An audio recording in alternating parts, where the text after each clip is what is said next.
Vous avez déjà remarqué que chaque fois que vous choisissez votre siège, il ne reste plus que des places du milieu.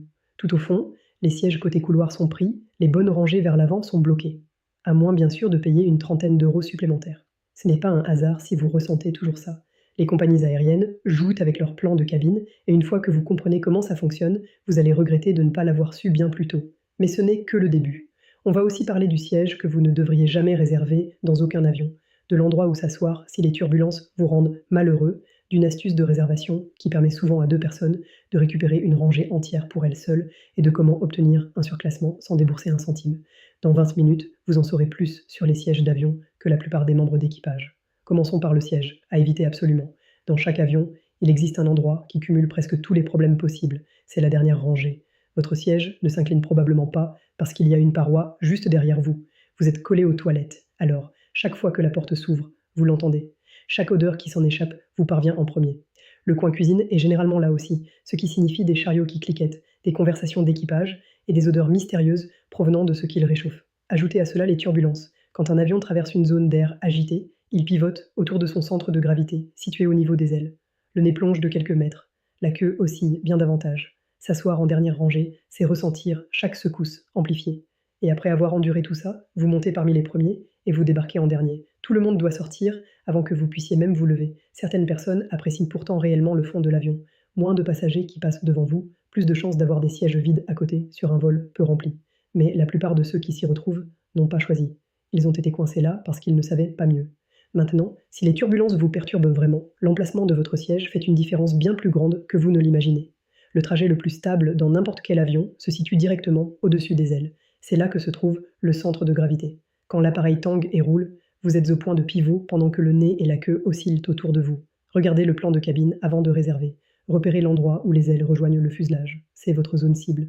Une ou deux rangées derrière les ailes constituent généralement le meilleur compromis. Si vous êtes particulièrement sensible au mouvement, quelques autres choses peuvent aider. Choisissez un siège côté couloir pour pouvoir fixer un point stable dans l'axe de la cabine. Évitez le café avant d'embarquer. La caféine aggrave les nausées. Restez hydraté. Emportez des bonbons ou une tisane au gingembre. Il existe des études sérieuses montrant que le gingembre est efficace, et même si vous restez sceptique, c'est une assurance bon marché. Les turbulences ne sont pas la seule source de misère en vol. Parfois, c'est le bruit constant autour de vous. Ce qui nous amène à la question des sièges vraiment calmes. Le bruit provient de trois sources là-haut, les moteurs, les passagers et l'équipage. Vous ne pouvez pas échapper entièrement au bruit des moteurs, mais vous pouvez le réduire en vous asseyant devant eux plutôt qu'à leur hauteur ou derrière. Sur la plupart des avions, cela signifie se placer en avant des ailes. La contrepartie, c'est que vous vous éloignez de la zone la plus stable.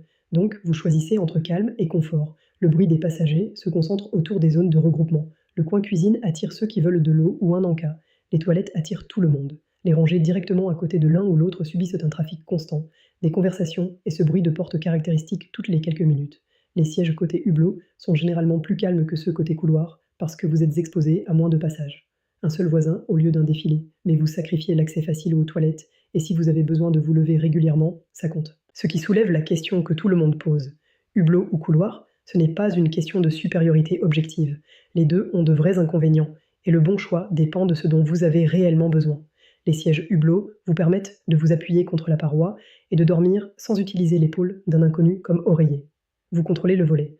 Personne ne vous enjambe, mais vous êtes aussi prisonnier. Chaque passage aux toilettes signifie déranger une ou deux personnes. Sur un vol de 4 heures, ça devient vite gênant. Sur un vol de 8 heures, c'est un vrai problème.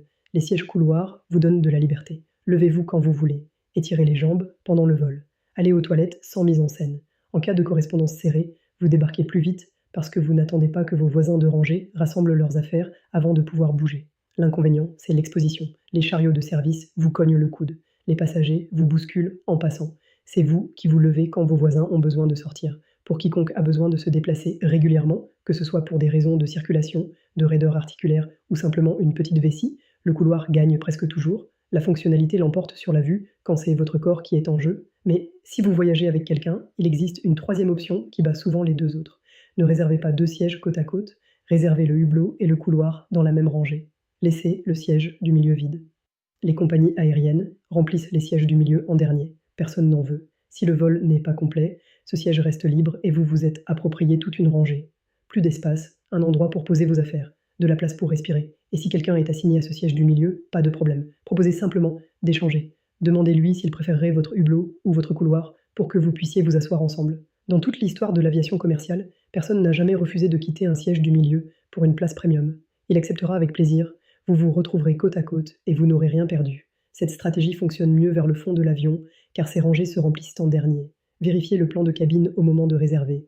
Si le vol semble relativement peu rempli, vos chances sont bonnes. Parfois, toutes les astuces échouent, le vol est complet. Chaque hublot et couloir est pris. Vous vous retrouvez coincé au milieu, et quand ça arrive, vous avez besoin d'une stratégie de survie. Le siège du milieu existe comme un compromis qui ne satisfait personne. Vous êtes coincé entre des inconnus, vous luttez pour l'accoudoir. Vous avez plus chaud parce que vous êtes pris en sandwich entre deux sources de chaleur. Premièrement, comprenez la règle non écrite. Le siège du milieu a droit aux deux accoudoirs. Celui du hublot à la paroi, celui du couloir à l'espace pour les jambes et la sortie facile. Le milieu obtient les accoudoirs en compensation. Réclamez les taux, pas de manière agressive, juste avec assurance. Installez-vous, posez vos coudes, occupez l'espace. Deuxièmement, mettez vos écouteurs immédiatement, même si vous n'écoutez rien. Ils signalent votre indisponibilité. Troisièmement, habillez-vous en couche car vous aurez chaud. Avoir une veste que vous pouvez enlever vaut mieux que souffrir en silence. Et si vous voyez des sièges libres ailleurs après la fin de l'embarquement, demandez à un membre d'équipage si vous pouvez vous déplacer.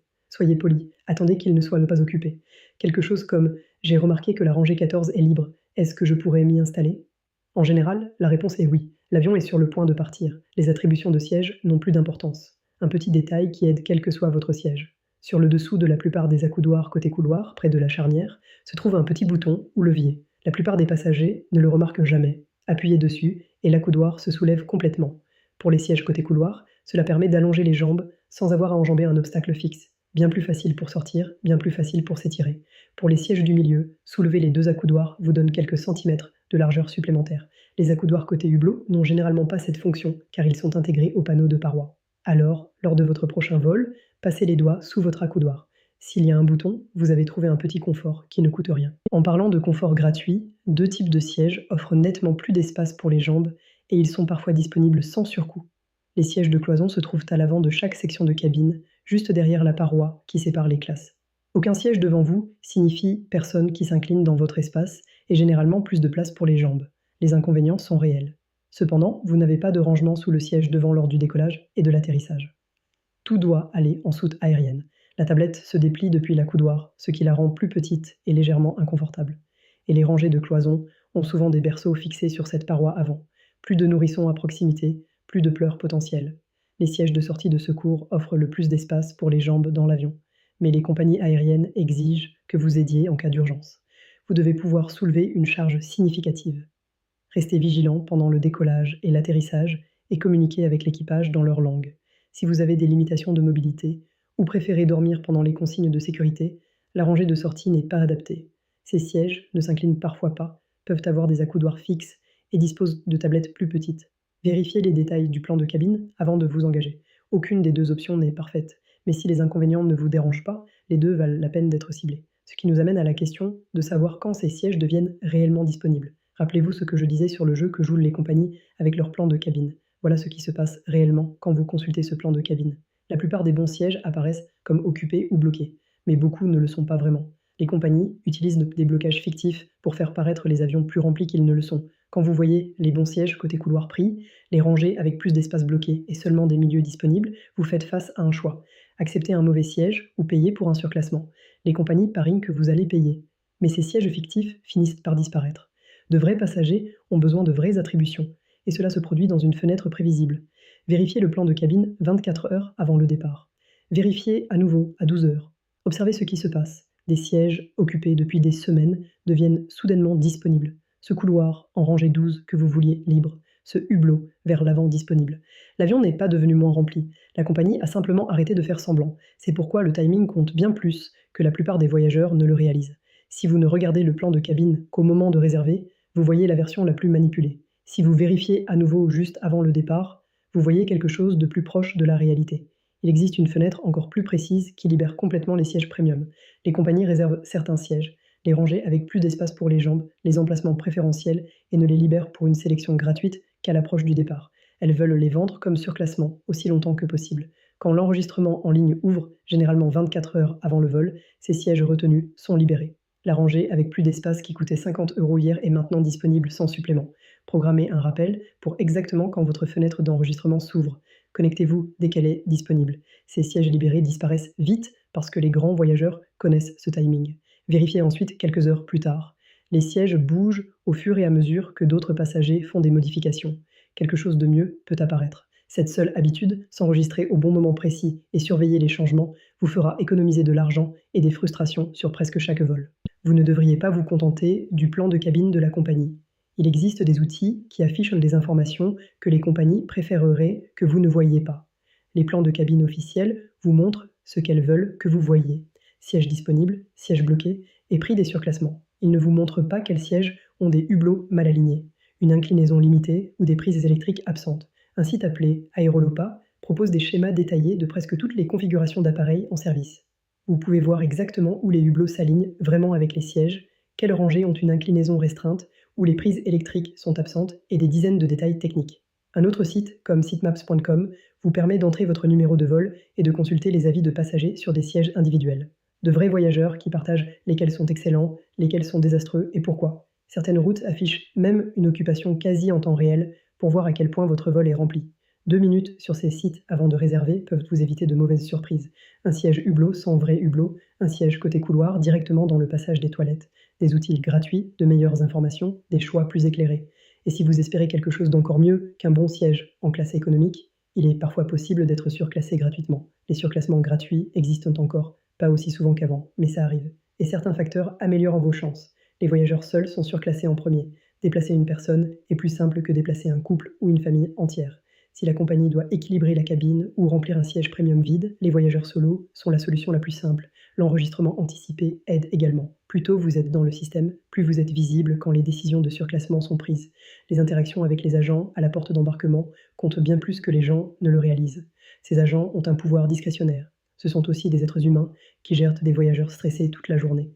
Être sincèrement poli et agréable vous rend mémorable de manière positive. Être exigeant ou grossier vous rend mémorable d'une façon qui n'aide personne. Avoir une apparence soignée ne nuit pas non plus. Pas besoin d'un costume complet, il suffit de ne pas avoir l'air de dormir dans l'aéroport depuis 3 jours. Les compagnies tiennent à l'atmosphère de leur cabine premium. Si vous voulez tenter quelque chose de direct, demandez simplement si l'avion a besoin de rééquilibrage ou s'il y a des sièges vides.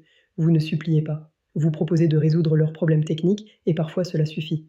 Les surclassements, c'est bien, mais parfois, la priorité n'est pas le confort, c'est la rapidité. Si vous avez une correspondance serrée, l'emplacement de votre siège détermine absolument tout. L'avant de l'avion se vide en premier. Chaque rangée vers l'avant économise environ 30 secondes à 1 minute au moment de sortir. La rangée 30 peut signifier attendre 15 minutes après l'atterrissage avant de pouvoir se lever. La rangée 5 vous fait sortir en 2 minutes. Le couloir bat le hublot en termes de rapidité parce que vous n'attendez pas que vos voisins de rangée rassemblent leurs bagages avant de pouvoir bouger. Pour une vitesse maximale, choisissez le siège côté couloir le plus en avant possible. Si vous savez que votre correspondance est serrée, c'est plus important que le confort. Sortir vite peut faire la différence entre attraper votre prochain vol ou passer 4 heures imprévues dans un terminal froid. Si les rangées avant sont prises, évitez au moins le dernier tiers de l'appareil. La différence est significative, mais l'emplacement du siège n'est pas la seule chose qui influence comment vous vous sentez à la fin d'un vol. L'avion lui-même affecte aussi votre état à l'arrivée. Les appareils gros porteurs plus récents maintiennent une pression de cabine et un taux d'humidité supérieur à ceux des appareils plus anciens. Vous atterrissez moins épuisé, moins déshydraté, moins à plat. Les hublots sont plus grands, les cabines sont plus silencieuses, l'éclairage s'adapte pour aider votre horloge interne. Au moment de réserver, regardez quel appareil opère la route. La plupart des sites affichent cette information technique. Si vous choisissez entre un appareil plus ancien et un modèle plus récent à des tarifs similaires, prenez le plus récent. Vous ne remarquerez pas forcément la différence pendant le vol, mais vous la remarquerez en atterrissant sans avoir l'impression d'avoir été essoré.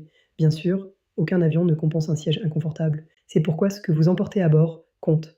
Votre siège est fixe une fois assis. Votre confort ne l'est pas. Un petit support lombaire ou même une veste roulée dans le bas de votre dos transforme un siège médiocre en siège acceptable. Les sièges d'avion n'ont pratiquement aucun soutien lombaire intégré. Apporter le vôtre prend 30 secondes et fait des heures de différence. Les écouteurs à réduction de bruit bloquent bien plus que les pleurs des bébés. Ils coupent le bourdonnement des moteurs, le bruit de la cuisine et cette vibration basse, fréquence, qui provoque de la fatigue, même quand vous ne la remarquez pas consciemment. Un investissement qui vaut clairement la peine si vous voyagez régulièrement. Les chaussettes de compression ne sont pas glamour, mais sur les vols de plus de 4 heures, elles aident énormément la circulation. Particulièrement utile si vous êtes en hublot ou milieu où bouger est plus difficile. Rien de tout ça ne répare un mauvais siège, mais ces éléments rendent un siège médiocre supportable et un bon siège excellent. Et voici un dernier geste à adopter systématiquement. Après la fin de l'embarquement, juste avant la fermeture des portes, regardez autour de vous, dans la cabine. Si vous voyez des rangées vides ou de meilleurs sièges, Demandez à un membre d'équipage si vous pouvez vous déplacer. Attendez qu'il ne soit pas en train de gérer les tâches finales de sécurité. Gardez ça simple. J'ai remarqué que la rangée 14 est libre. Est-ce que je pourrais m'y installer? En général, ils disent oui. L'avion est sur le point de décoller. Les attributions de siège ont rempli leur rôle. Cela fonctionne particulièrement bien sur des vols qui semblaient complets à la réservation, mais qui ont eu des absents de dernière minute. Vous vous enregistrez en vous attendant à un siège du milieu et vous finissez avec une rangée entière pour vous. Ça ne marche pas toujours, mais demander poliment ne coûte rien. Voici donc la séquence à suivre désormais pour chaque vol. Quand vous réservez, consultez d'abord le plan de cabine sur aerolopa ou sietmaps.com. Sachez quel siège pose un problème. Évitez la dernière rangée. Restez loin des coins cuisine et des toilettes bruyantes. Si les turbulences vous affectent, ciblez la zone des ailes. Si vous voyagez avec quelqu'un, essayez la stratégie hublot couloir avec le milieu vide. 24 heures avant le départ, enregistrez-vous dès l'ouverture de la fenêtre. Cherchez les sièges premium libérés et les meilleurs emplacements. Vérifiez à nouveau à 12 heures. Ces sièges fictivement occupés auront commencé à disparaître. Prenez tout ce qui se libère de bien. À l'aéroport, soyez agréable avec les agents à la porte d'embarquement. Mentionnez que vous êtes flexible s'ils ont besoin de déplacer quelqu'un. Après l'embarquement, inspectez la cabine avant la fermeture des portes. Si quelque chose de mieux est libre, demandez à vous y installer. Rien de tout ça ne nécessite un statut de grand voyageur. Rien ne coûte de l'argent. Il suffit de savoir ce que les compagnies aériennes ne sont pas pressées de vous dire. Maintenant, vous le savez.